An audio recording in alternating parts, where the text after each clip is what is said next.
La alegría de ver venir a un hombre con una docena de facturas en la mano, entrando al estudio mayor de la Radio de las Madres. Ya eso de por sí valía toda la alegría que teníamos. Después vimos que era Aguado, así que le decimos muy buen día, Aguado de Pedro. ¿Qué hace, Aguado? ¿Cómo estás? Buenos días. Sí, muchas ¿Cómo gracias. andan? ¿Bien?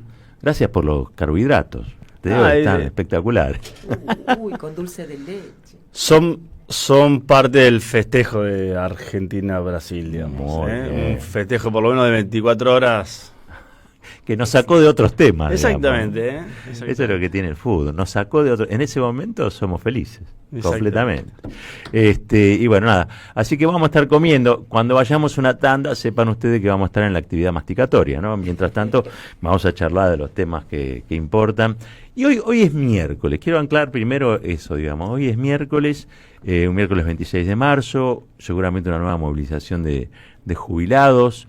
Y medio como que el paisaje se ha vuelto un paisaje en el que aparece el Congreso rodeado de vallas cada vez que esto sucede. ¿Cómo es ir a trabajar al Congreso con vallas alrededor? ¿Cómo lo vivís vos eso? Los miércoles generalmente uno tiene el recuerdo también, ¿no? Seguramente los jóvenes no se acuerdan, pero los miércoles eran los días donde los jubilados resistían y marchaban en la época de Menem.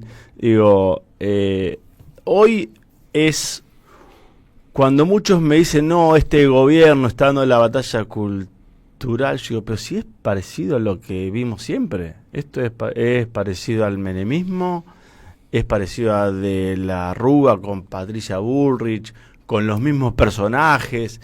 Me parece que no hay una batalla cultural, sino que hay una receta vieja de una comida que no salió, que sale mal, que comen pocos, que... Entonces veo, cuando hoy los miércoles primero, es algo feo porque uno siempre estuvo del otro lado, digamos. Nosotros, nuestro corazón está del otro lado, si bien tenemos una responsabilidad que es estar adentro. La última reunión de comisión de presupuesto en el Senado fue a la misma hora donde empezó la represión, y la verdad lo decíamos en la comisión de presupuesto. Fuimos ahí solamente porque se tenía que votar un proyecto de Juliana Di Tulio, mío y de un senador de la provincia de Buenos Aires de la UCR, que era financiar la reconstrucción de Bahía. Pero si no, hay que estar del otro lado, porque ahí es donde se separa un poco quiénes son del Palacio y quiénes somos más militantes. Y a nosotros nos gusta estar, y estamos al lado de la gente, ahí en la marcha, ¿no? Cuando dicen que este gobierno es negacionista, a mí me da la impresión de que a veces se queda corta la expresión negacionismo. Pues sos una víctima del terrorismo de Estado, ¿no? Con una historia, y una historia muy, muy, muy trágica desde ya, que muchos conocen. ¿Cómo lo vivís vos? ¿Cómo es vivir bajo un gobierno de Milei, teniendo tu historia y tu responsabilidad política?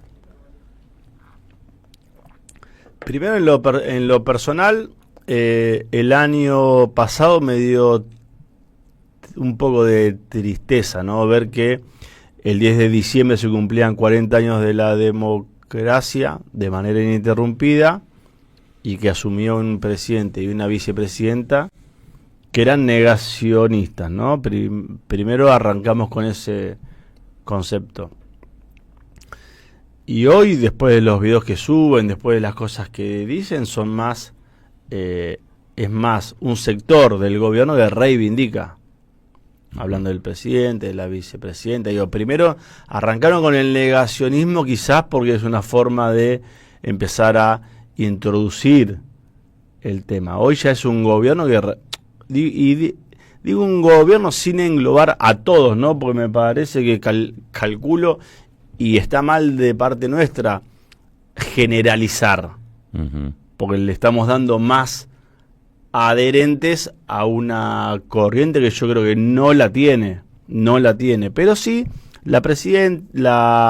el presidente, la vicepresidenta hoy, podemos decir, reivindican la dictadura, ¿no? Más que Con lo cual, ya voy con preocupación por el material que difunden, preocupación por el fenómeno de confusión, ¿viste? Arrancaron, y lo charlaba con los compañeros y las compañeras de hijos que nos decían que ellos estudiaron muy bien los procesos negacionistas del nazismo y de algunos otros genocidios, y con lo que empiezan es con poner en discusión algo más simple, como por ejemplo un número. Claro, una ¿no? matemática. La matemática, que todo el mundo sabe que es muy difícil encontrar el número de judíos exterminados, el número exacto, ¿no? Entonces comienzan por ahí para empezar a resquebrajar datos, ¿no? Y a partir de poner en duda datos empiezan a entrar ya con una política más fuerte de poner en duda los hechos, de poner en duda los por qué, y después van a reivindicar, ¿no? Que todavía falta para eso, pero tenemos en las elecciones europeas, ya tenemos fuerzas políticas que reivindican al nazismo. Bueno, en Argentina empezaron, no son 30.000, son 10, son 15, son 20, y hoy ya tenemos gente que reivindica el asesinato, la tortura, el secuestro de miles de personas, ¿no?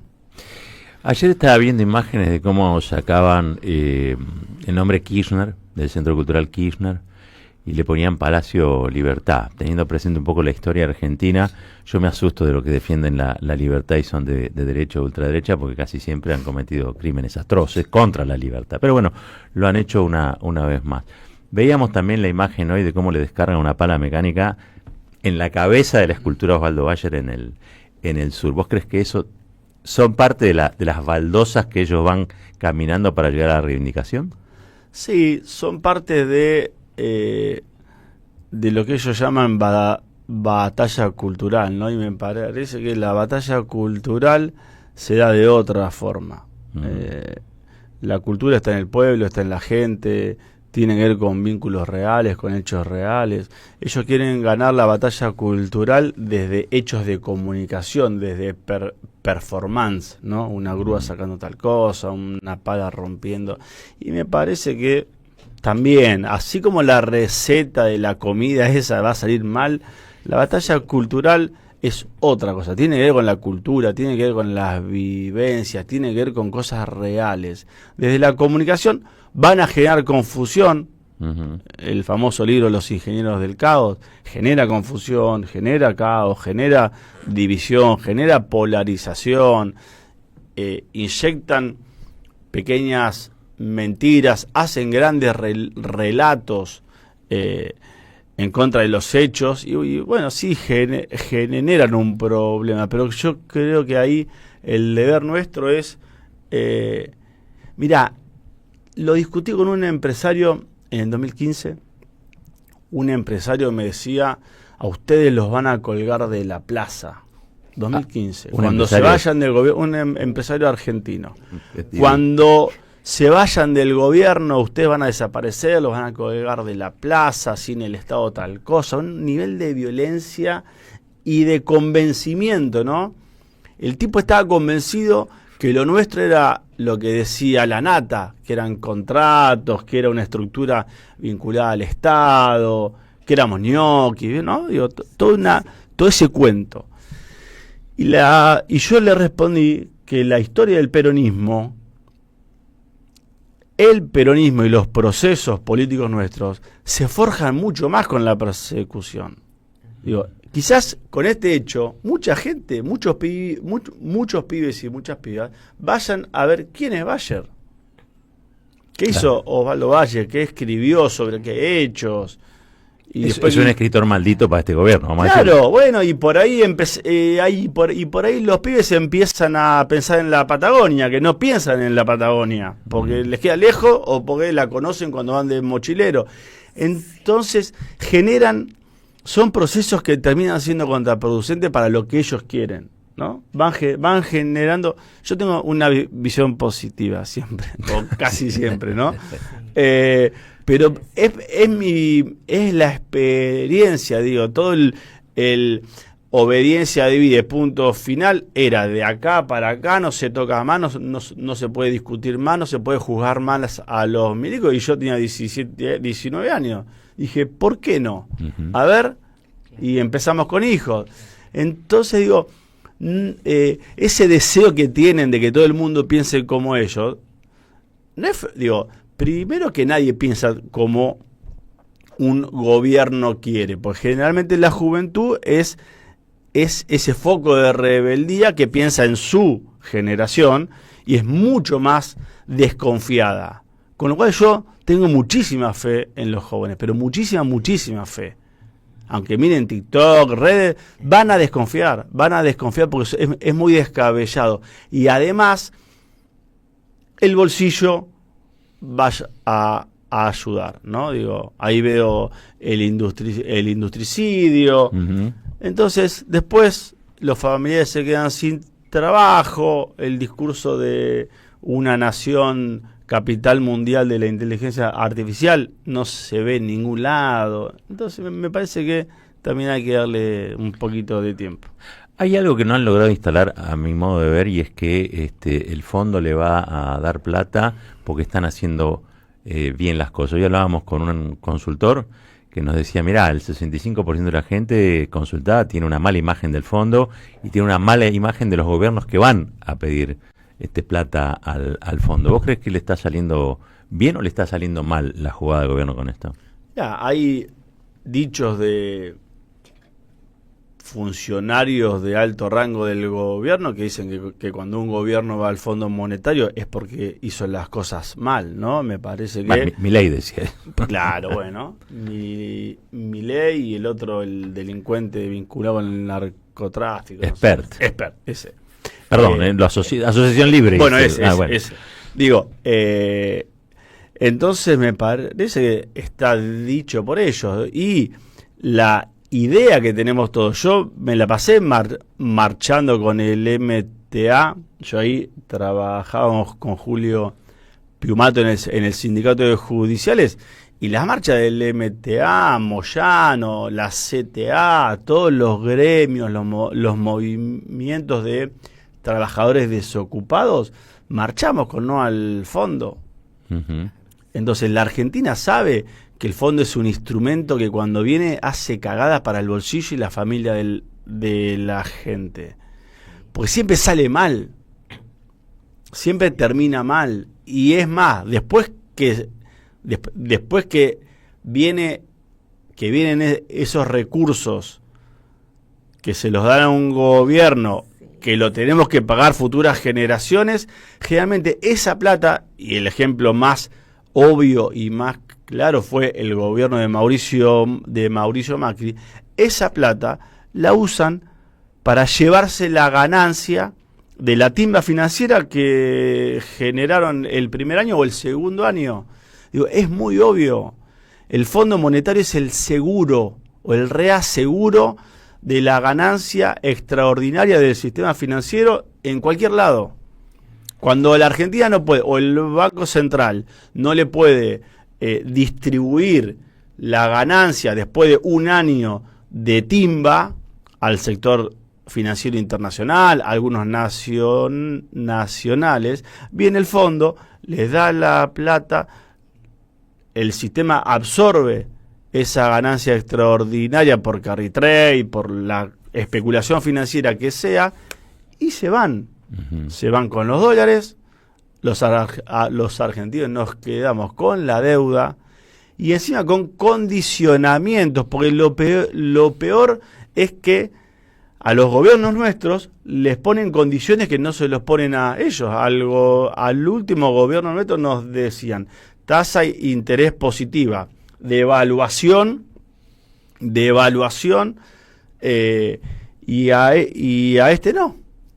Entonces, digo, es muy obvio que es un instrumento para que los países que se quieren desarrollar no lo logre, ¿no? Recordemos siempre lo que decía Cristina, que Argentina tiene condiciones de, por sus características productivas, por lo que puede vender, por lo que puede producir, que genera competencia, por ejemplo, con Estados Unidos. Nosotros podemos hacer caños sin costura, tenemos shale gas, tenemos gas, podemos generar el famoso puerto de GNL en Bahía, que empezamos a tener nuestro primer puerto para liquidificar gas, para poder exportar gas. Estados Unidos, si mal no recuerdo, tiene 10 u 11 puertos, con lo cual empezamos a competir desde el sur, energía nuclear, somos productores de alimentos. Me parece que siempre hay una intención que el patio trasero esté medio desordenado y medio sucio, ¿no? Bueno, viene bien lo que decís para recordar que hay una noticia, Marco Rubio dijo, ¿no?, de cancelar la entrada a los Estados Unidos de Cristina, de los hijos de Cristina, también de Julio de Vido. ¿Vos crees que esto es tiene que ver, digamos, una ayuda del gobierno de Trump a Milei? Sí, tiene que ver con una medida muy descabellada que nunca, ningún presidente fue parte de esta campaña de comunicación, pues son campañas de comunicación, no son campañas de esta lógica que hay hoy de internacional de la ultraderecha, que generalmente son empleados de las estrategias de los 4 o 5 grandes tecnológicos, ¿no? De esos empresarios que creo yo que quieren ser los dueños del mundo, ¿no? Y tenemos una dirigencia política que se dice ultraderecha, pero lo que hace es estar muy vinculados con estos sectores empresarios que lo que quieren es administrar el litio que hay en el mundo, el agua que hay en el mundo, la información que hay en el mundo, la data que hay en el mundo, redefinir un sistema financiero para pagar menos impuestos. Me parece que son debilitar al Estado. Todos tienen un discurso muy fuerte de eliminar al Estado, y ellos tienen compañías que hacen casi cuando leí la semana pasada que el presidente de los Estados Unidos le estaba quitando presupuesto al sistema científico-tecnológico de ellos, que es, junto con el de defensa, son uno de los sistemas de innovación más grandes del mundo. Digo, bueno,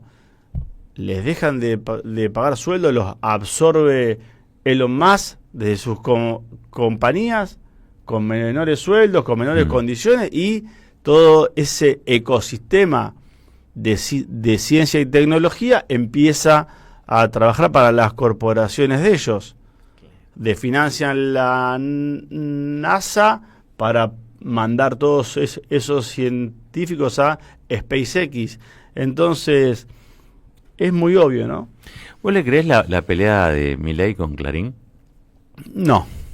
Hasta que no vea un decreto, una ley, hasta que no... es un presidente que dijo que con China no iba a negociar nada porque eran comunistas y está negociando, que con Lula no iba a hacer nada porque eran comunistas y está negociando. Es muy rápido de pico, pero muy lento para los guantes. Está muy bien. Vuelvo al tema del anuncio sobre el no ingreso de Cristina a Estados Unidos. ¿Vos crees que, y ahí describiste una situación del mundo y del poder en el mundo, ¿vos crees que también detrás de esos intereses están detrás, por ejemplo, de la proscripción judicial de Cristina? La proscripción judicial de Cristina viene más que nada del partido lo que era el partido militar en Argentina, ¿no? ¿Cómo es eso? Y hay una estructura de poder en Argentina, le llamamos el poder económico, ¿no? Manieto, Roca, Mitre, que es Clarín, La Nación, algunos sectores empresarios, donde siempre buscan aliados políticos o aliados económicos para frenar a los gobiernos que cometen el error según ellos, o que desafían la ecuación económica que ellos tienen en mente.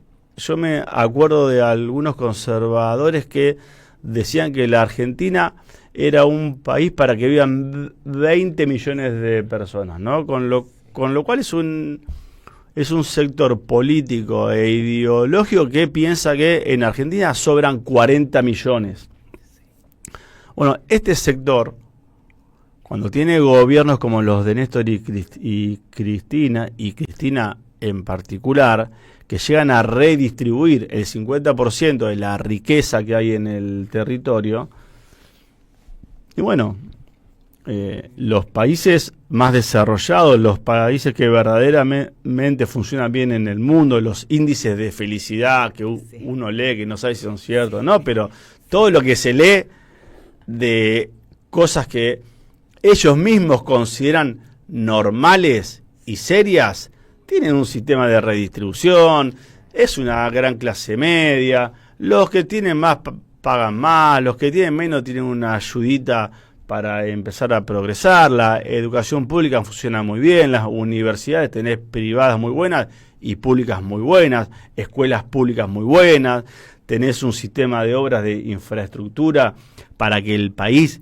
si exportás, tengas una ruta, un puerto y no sé qué, un ferrocarril, la gente viaja feliz, no como si fuesen vacas, digo, todo eso que ellos dicen que es lo normal, acá no lo quieren, reivindican lo normal de otro lugar del mundo y acá no quieren ser parte de ese país normal. O como decía Néstor, por una Argentina en serio, un país en serio.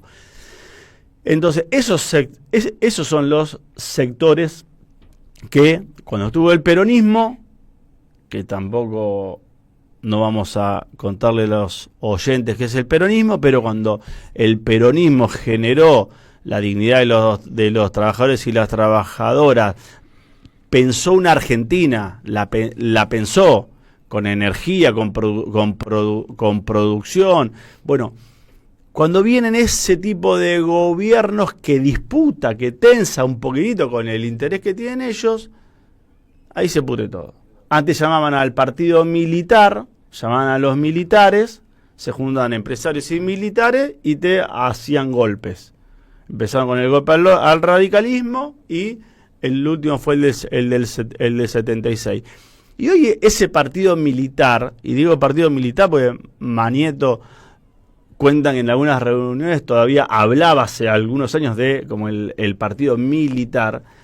Entonces ese partido militar, hoy son ellos, Clarín, La Nación y un sector de los grupos económicos que, no por los golpes, pero sí una alianza fuerte entre el Poder Judicial y algunos medios donde te sacan de la cancha, no en la ESMA, sino con una domiciliaria o metiéndote preso después de 10 años, ¿no? Digo, hoy les cuesta más decir, antes iban con el Falcon, te ponían en la puerta, se metían, te sacaban. Era expeditivo. Era más eficiente. Hoy les cuesta más y encima tenemos el peronismo sigue con ideas raras y le metimos la ley de medios, la reforma judicial, digo, es como que eso nunca más para ellos. Entonces me parece que la proscripción es bien nacional. Después, por supuesto, si queremos nacionalizar el litio, si tenemos cuestiones de soberanía y de nacionalismo, por supuesto, el poder financiero lo que hace es apoyar en Argentina al que esté en contra de los intereses internacionales. Totalmente. Tenemos que ir a una breve tanda, un poco obligados por la intención de comer alguna media luna. Cuando regresamos, seguimos con Guado de Pedro aquí en el piso del estudio mayor de la radio de las Madres. Ya venimos. Pasó por acá y se quedó, pasó Guado, está con nosotros aquí, Guado de Pedro. Primera vez, ¿no?, que estás acá en este estudio, ¿o no? Creo que salí por teléfono, Por teléfono. ¿no? Puede Sí. ser, puede ser. Nunca estuve acá. Está Pero lindo. primera vez acá Está en el muy estudio. lindo. Lindo. Trajo factura, ya se ganó el corazón de todos. Muy, muy. Es fácil entrarle a este gremio, es fácil. Es fácil. Vos traes carbohidrato con azúcar y pasás a ser el ídolo total. Bueno, tengo una pregunta para hacerte que tiene que ver con, como dice Rinconé, la chica que nos gusta. Cristina el otro día dio una clase magistral, diríamos, en el Congreso Educativo y planteó allí varias cosas, pero en un momento empezaron a gritar, Cristina Presidenta, y dijo, vamos a volver, y se dijo, vamos a volver, pero mejor organizados. Entonces, quizá definir un poco qué significa el organizado, porque para mucha gente ya estamos organizados, o sea, como si Cristina fuera candidata y votamos, ya estamos organizados, y me parece que no, que apunta a otra cosa.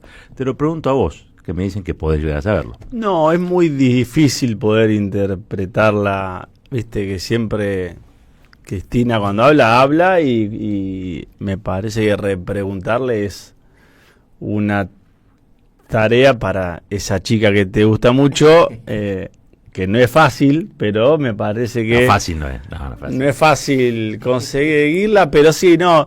Lo que yo te puedo decir desde el partido justicialista, que son discusiones que ella da en público como presidenta, que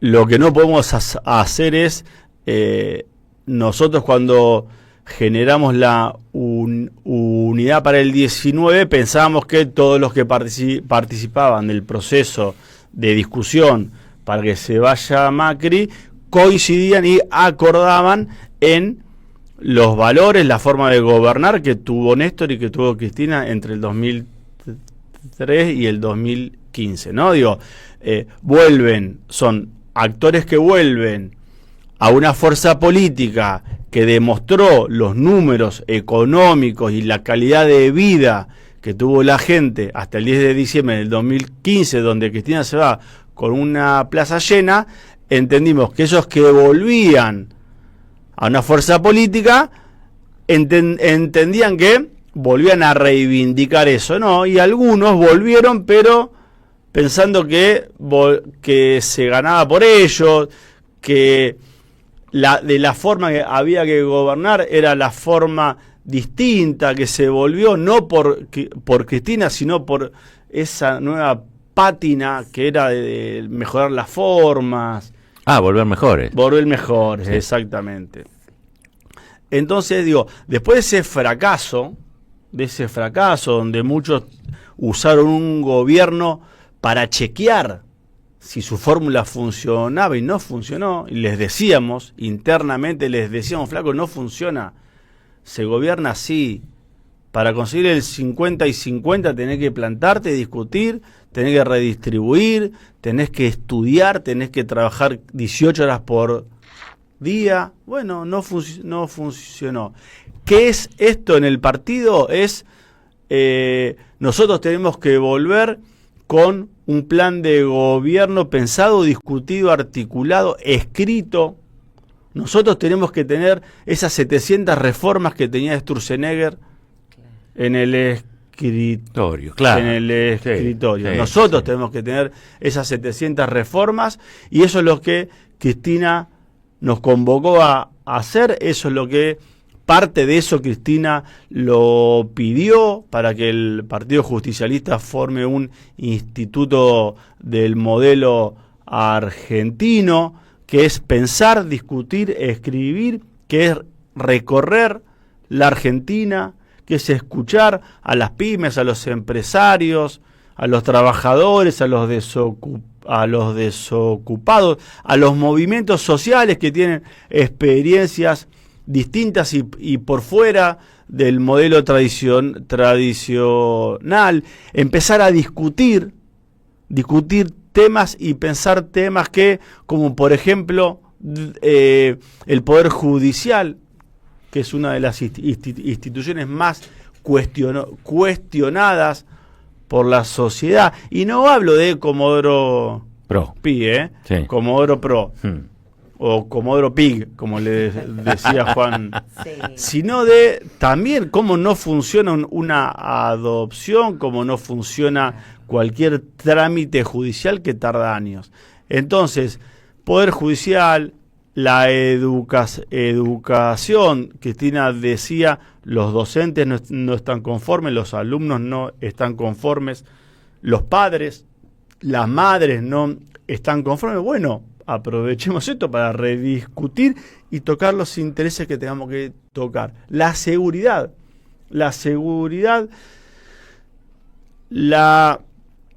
el antiperonismo nos fue llevando a un lugar de el peronismo no discute eso, ¿no? El garantismo, Claro. ellos son así.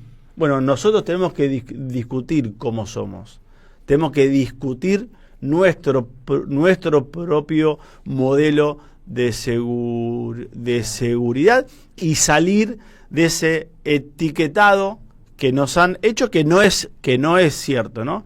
Entonces, el vínculo con los empresarios, la industria nacional, el campo, me parece que tenemos muchísimos temas, el federalismo, una reforma impositiva, digo, hay muchísimos temas y después creo que también nosotros como fuerza política tenemos que identificar cuáles son los verdaderos privilegiados, ¿no? Uh-huh. No te iba a preguntar si Cristina va a ser candidata porque entiendo que... Porque no lo sé, muy Claro, bien. muy bien.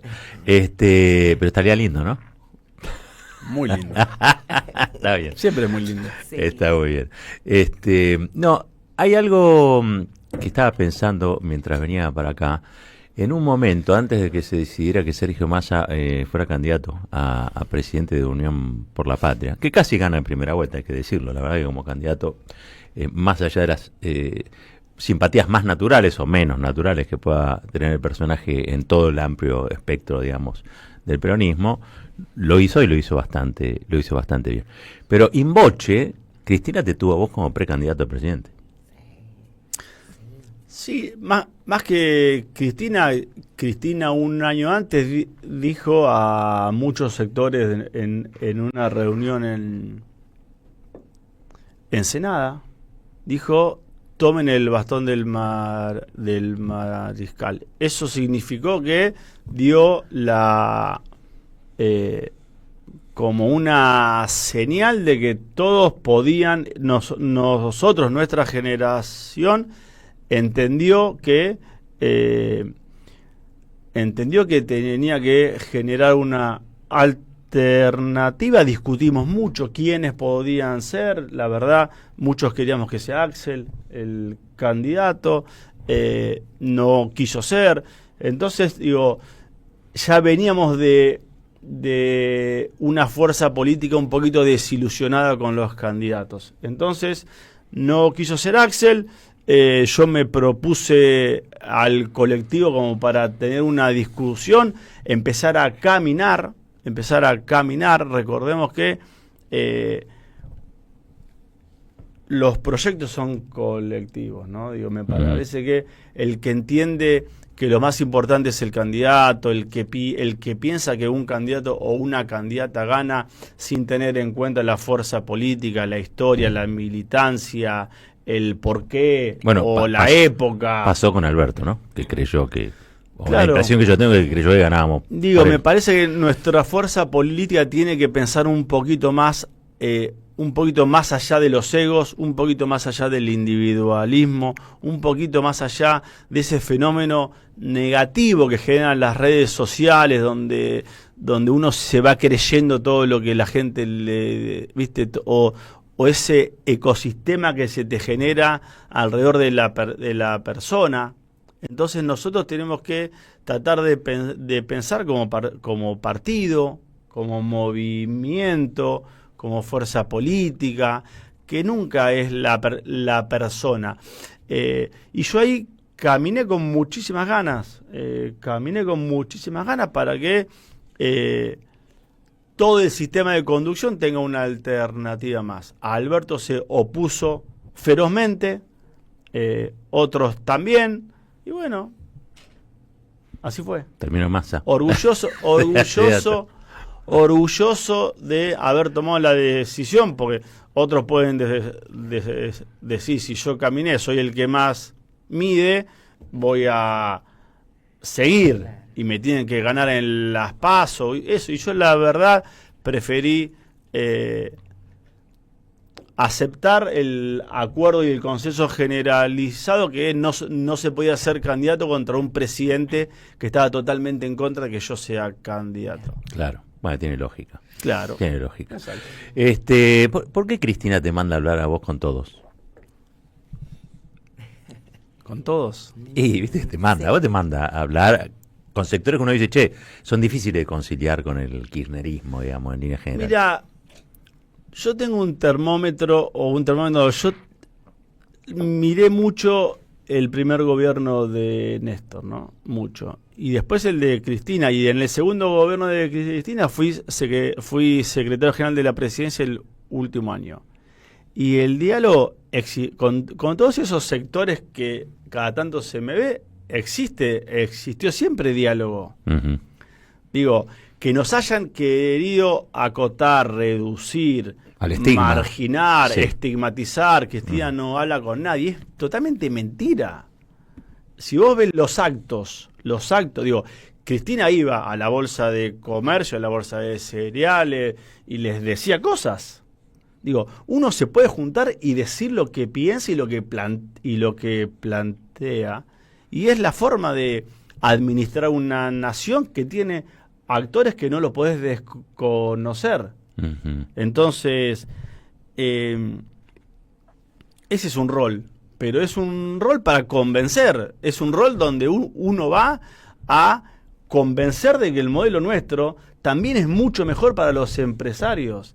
Y nuestro modelo, es ese modelo que pensamos de un mercado interno, o sea, la gente, los trabajadores y las trabajadoras con plata en el bolsillo, no con cuotas, no tengo plata porque tengo cuotas, sino con plata en el bolsillo para ampliar tu casa, cambiar la motito, de la bici a la moto, de la moto al auto, para mejorar, para irte de vacaciones si podés, para tener mejores condiciones de vida, comprarte un aire, una tele, una calefacción, darle a tu hijo, me acuerdo el gobierno de Macri, un padre, una nota en C5N, muy emocionado, diciéndole, no me tomo el colectivo y voy caminando como 20 cuadras para seguir comprándole el alfajor que le compraba a mi hijo cuando volvía. ¿Entendés? Digo, eso es el peronismo, que pueda trabajar, que se pueda tomar un bondi y que se pueda dar un gustito, que le pueda llevar a su hijo. Bueno, eso yo estoy convencido que podemos convencer a un montón de empresarios y de sectores económicos con números concretos que les conviene más, les conviene el modelo nuestro. Al campo hoy, a los que siembran, le está yendo peor que con los gobiernos nuestros. Porque el manejo de la política monetaria que tuvo Menem, yo me fundí en el 96, y yo soy productor agropecuario, y me fundí en el 96, y en el 95, y después en el 97. Entonces, y mi familia, los que tienen campo, le fue mejor con Néstor y con Cristina. Y algunos estuvieron en la 125. ¿En serio? Del otro, claro. Y pues somos muchos, ¿no? Sí. Esa familia que somos muchos. Es una pelea de familia esa, ¿está bien? No, es una pelea de modelo y donde le llenan la cabeza. Y yo creo que se puede convencer a mucha gente, y más después del gobierno de Macri, después del gobierno de Milei, se va a poder convencer a mucha gente de que tenemos que encontrar un acuerdo de cuál es el modelo productivo que funciona. Brasil lo hizo. En Brasil no hay dudas que hay que defender la industria nacional. Y los empresarios son patriotas. Y los empresarios tienen esa gran asociación de empresarios de San Pablo que defiende un modelo nacional. y defiende el real, defiende la moneda. Y yo cuando voy, yo fui a CICIP, fui a esos foros, y les digo esto. Entonces, está perfecto que alguien vaya a decirle, muchachos, nuestro modelo incluye totalmente, el peronismo siempre incluyó a los industriales, a la industria nacional. Entonces, digo, porque nos han limado tanto de que somos antiempresarios. Mentira, el peronismo tiene a la persona como el eje de todas las decisiones. Y una persona tiene dignidad si puede ser independiente, si puede vivir de lo que labura. Y Perón decía, cada uno tiene que producir lo que consume. O sea, el trabajo para nosotros es central. Y eso es con los empresarios. Después discutimos 50-50, 40, 60... pero es esa, nuestra discusión con ellos es esa. Es, flaco, te va bien, pero queremos mejores condiciones, no queremos que no haya industria. Con lo cual, en esos lugares se puede convencer gente. Y hay veces que es necesario, porque cuando se juntan todo del otro lado, son muchos. Tal cual. Claro. Estamos llegando al final del programa hoy. Me quedaron algo así como 197 preguntas afuera. Así que eso, de alguna manera, y te comprometo públicamente, en algún momento las vamos a saldar. Dale. Estás invitado nuevamente para visitar el piso de la 530. Gracias, Guado, por estar acá. Por favor. Gracias por las facturas también. A ustedes. Estamos muy agradecidos por las facturas. Gracias por